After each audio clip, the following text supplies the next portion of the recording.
It seems that it's now impossible to create a Google account to make a YouTube or a Gmail without having a phone number associated with it that is actually a working phone number on your device, on your cell phone, your cell phone number that you use. Um, it This QR code system, so this is when you're creating a new account.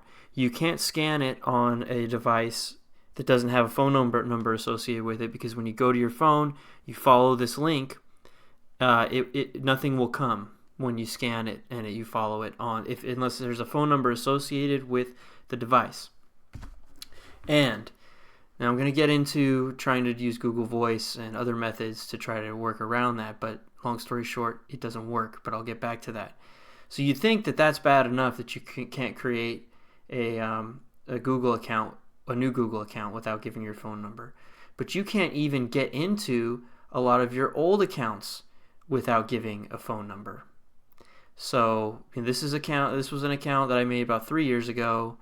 Didn't need anything back then. Now to log in, I might be able to find a device I still have it logged in on. I haven't gone through every device, but just trying to log in now on a new device. The account's still active because they will actually delete them. If you don't use your Google account for 2 years for anything, it will get deleted.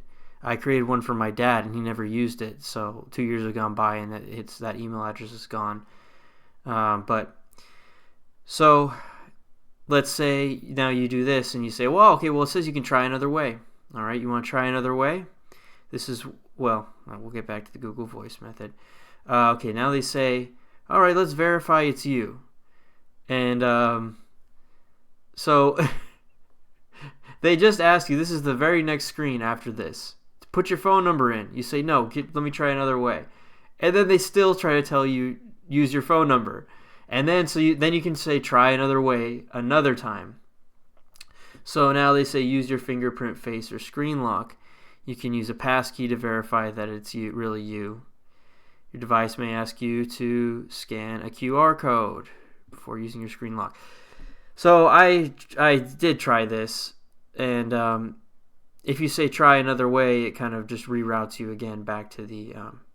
But so I said continue with this, and then so this is what they want you to do: sign in with a pass key, and if you don't have a pass key already, I don't know. I never did these Google Pass keys, so I don't have anything like this set up on my computer. And I don't know if you do. Good for you, because you might be able to use this. But you can scan that QR code with your phone or tablet.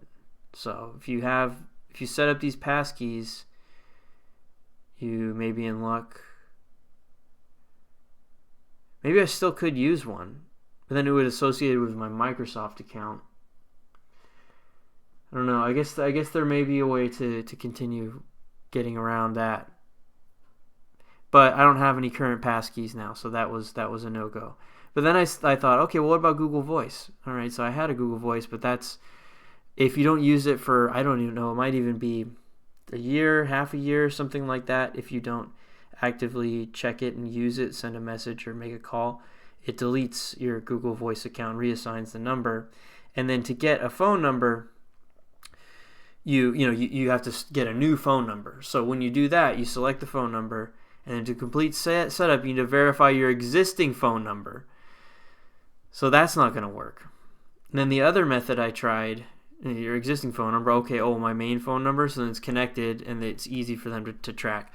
And then so the other thing I tried was, okay, well, what about if I just find some website where you have a temporary number and they'll send an SMS there, and you can just put it in. And so there's these websites, SMS sites, where you can get a notification like this and you'll get the code, but it's almost it's a shared number where you just rent it for maybe 5 minutes or something, and then you get the code from the two-factor authentication text message after putting in the temporary phone number you got. That's a 5-minute temporary phone number, and then you just get the 2FA code, verify, and you're good. You think that would work? No, it doesn't work.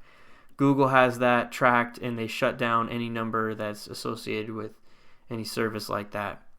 So, I mean, they've really they've locked it down to the point where, And see, and this was not even to create a new account. This was to just get into my old accounts I've had existing, and have logged in on somewhere, to get into that account without the phone number. Now, the one thing I also want to try is, well, so I probably have it logged in, because if I hadn't logged in years, it would just delete my account. So I have it logged in. I've logged in on some device at some point. In fact, honestly, I even have a Twitter account logged in for this email, but I can't get into the. I have a Twitter account using this Gmail as the link, and I can't get into the email. It's just crazy. And the Twitter account's logged in. The Twitter account works just fine. The Twitter account is linked to other games I play. So it's funny that way. But yeah, so that's kind of the test.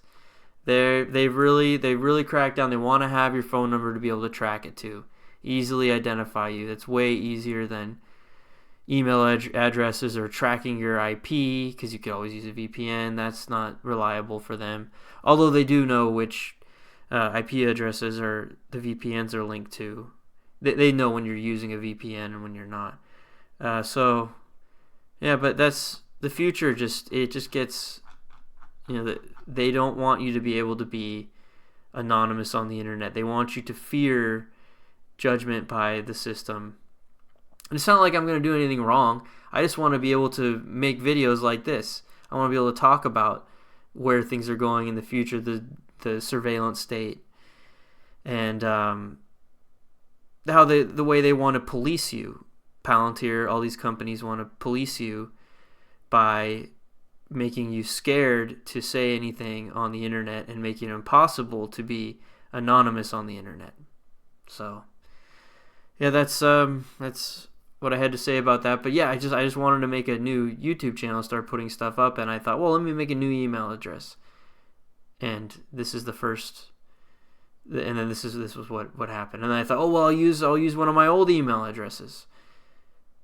Well, I still, like I said, I have probably 8 or 9 of them, so 5 or 6 of them are still usable. But I have one YouTube account that got banned for copyright.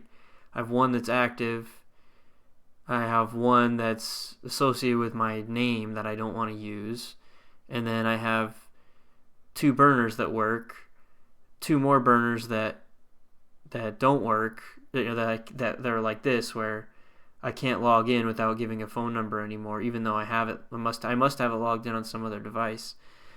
So, and I may have one other one that does work, but so I wish I would have created more. I thought I was kind of insane at the time, just creating all these Google accounts just because I didn't trust, not being I didn't trust what the government watching. I was always paranoid about the government watching me. But so anyway, that's a good starting point.